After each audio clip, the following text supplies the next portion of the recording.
Family, friends from Goshen, Elkhart, all the surrounding areas, Indiana, everywhere we are reaching, all the way to Mexico, Costa Rica, Venezuela, where we do have some viewers. I am Miguel Santiago. This is the Goshen Chronicles. Today I am accompanied with a young, bright lady, Daphne Cid. Daphne, welcome to the Goshen Chronicles. Hi, thank you. And so, just to give our audience a little intro, I saw the news that we're spreading like wildfire about you winning this peach night about a business cause. And everybody was like, hey, the Goshen Chronicles, you have to interview this girl. We need to know about her story. So we reached out, and it turns out that you are the daughter of two wonderful people that I got to know and got to work a while back. And so tell us about what it was. You said it was called the Peach Night Moxie or something like that? We called it Moxie Pitch Event. That's what it was called. Moxie Pitch Event. Tell us what it is. Yeah, so throughout the year, we had to create our businesses. And there was 12 businesses that last week it was the prelims. So all the 12 businesses had to present to 3 judges. And then they chose the 4 finalists that got to make it to the finals, which was this past Monday. And I was one of them, the only Goshen one. And then from there, they voted on the places. And I ended up in 3rd place out of the 4 groups. And then we were awarded money based on our place. Now, let's go back before that. This is a class project, correct? Yeah. So, Startup Moxie is what the class is called. It's where we learn entrepreneurship stuff. So we've met with like a lot of people throughout Elkhart County. We've gone to a lot of businesses, toured them, and then we had to create our project. Okay, and the project, the type of business or the type of organization that you selected was a non-for-profit. Yeah. And it was with a cause to help immigrants. Yeah. And you told me your story prior to coming on air. But why don't you share a little bit about where you got that heart? Because you have an amazing heart for immigrants.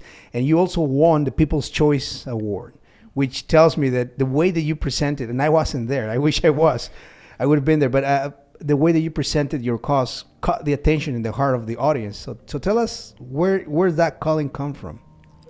I don't know. I mean, I've always had a heart for just immigrants, helping them and seeing what's going on with immigrants.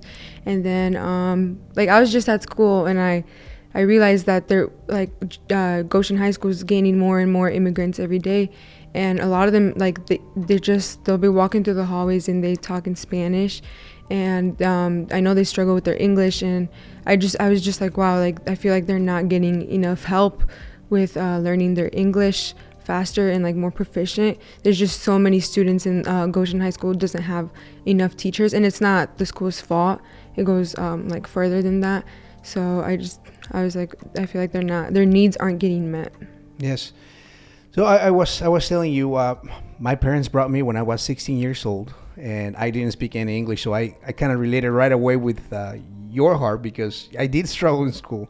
It is difficult, not just because of the English, but also because of the cultural barrier. Mm-hmm. You can't engage. I couldn't engage with people that spoke only English. Some of them looked Hispanic to me, and I thought that they would speak Spanish, but they didn't. Yeah. And I'm sure that there are a lot of kids that are going through the same thing. But what is your business plan? Tell us how that looks, okay. And what is at the core of it. So it's called Esperanza, and basically it's assisting immigrant high school students with extra EL help. So the way I structured it, we would meet after school from 6 to 8, 2 times a week. And the first hour would be spent on actually a class time, learning English through a curriculum. And then so the second hour would be I called it activity time, in which instead I want them to get hands-on learning.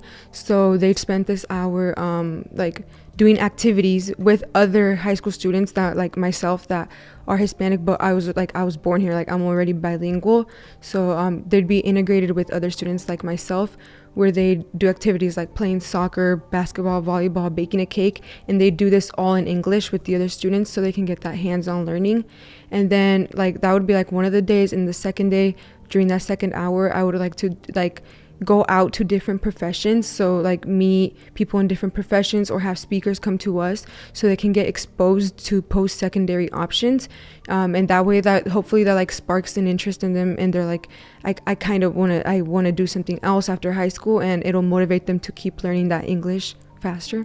I hear your business proposal, and it's just right on target. I think with if you want to take, or any organization want to take that idea and then just really follow it through, I think that it will make a huge difference in our community.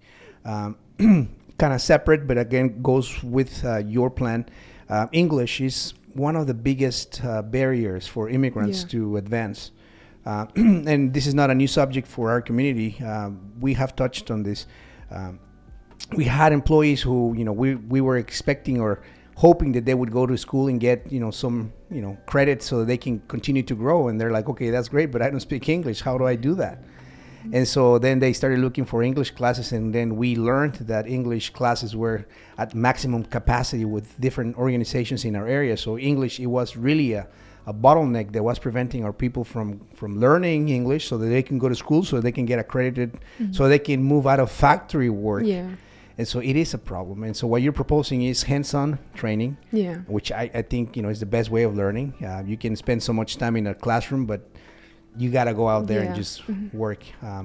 So does this plan include any volunteers, or how would you get all the funding for this? So, well, I would like to help teach them, and then I would partner with like teachers, retired or current teachers that would want to volunteer their time, as since I'm a nonprofit, they would volunteer their time. Even community members that are like, I want to help teach this.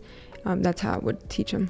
Well, that's amazing. Well, we never know how things can turn, but I think that what you're proposing can be done. Yeah. I know there are people who are retired teachers. I know a couple of them who were amazing teachers, and I know that there are other people that are willing to perhaps donate their time for the cause. But tell us, so out of how many students in Goshen, out of them, you were the only one who kind of got to the Elkhart County one, right? Yeah, well, no, so in that class there were 18 students, like half of the class is Goshen students, but I was the only Goshen student that made it to the finals. Okay, got it. So obviously it's a big deal, and we congratulate you for that. I saw the picture. You received a prize, I believe. And what is the next step for that? What do you want to do? You want to take it to reality, to fruition? Well, yeah, I've had several people even tell me that this would actually be a really good idea. I will second that as well. I mean, I definitely would want to make it real, because that's why I thought about it, but I just don't know if I would do it right now, since I still have 1 year of high school left in sports and college. But yeah. Right. But at the same time, you have the idea, and that's the amazing thing about ideas. They're not limited to, a specific time or people. But if somebody else that is listening to us, that have heart for the Hispanic or the immigrant community, not just Hispanic, but the immigrant community, and they believe that this is something doable, I don't know, do you have an idea of maybe, I don't know, having an email to give to people and who are saying, hey, we could help, or you may help? Yeah, and my principal, she also told me, she's like, I'll give you everything you need to start it. And a lot of people have told me, they're like, if you don't want to start it yet, you have the idea, so other people could run it for you in the meantime, which I've thought about. Well, we might be up to something here.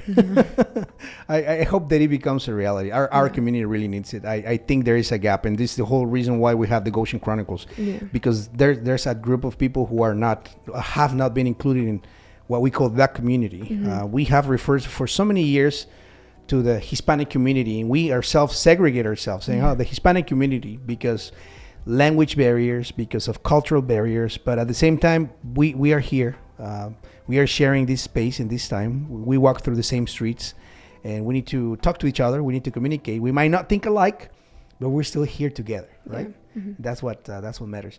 So, Daphne, I want to congratulate you for this idea, and you're bringing good subjects to light, so people can have these conversations like the one that we're having today. Yeah. I think that our audience will have some curiosity into thinking, what is the life of the immigrant community here? Maybe have some empathy. Yeah. And we have heard what has happened in many years throughout the history of the United States. Many groups coming from Europe, coming from many places. And, in the last, I want to say 30 years, I came here almost 30 years ago. I was 16, imagine, I'm 44. And I was an immigrant, I spoke, I'm still an immigrant, but I speak English now. But it took people to help me. So let's continue to do that. Yeah.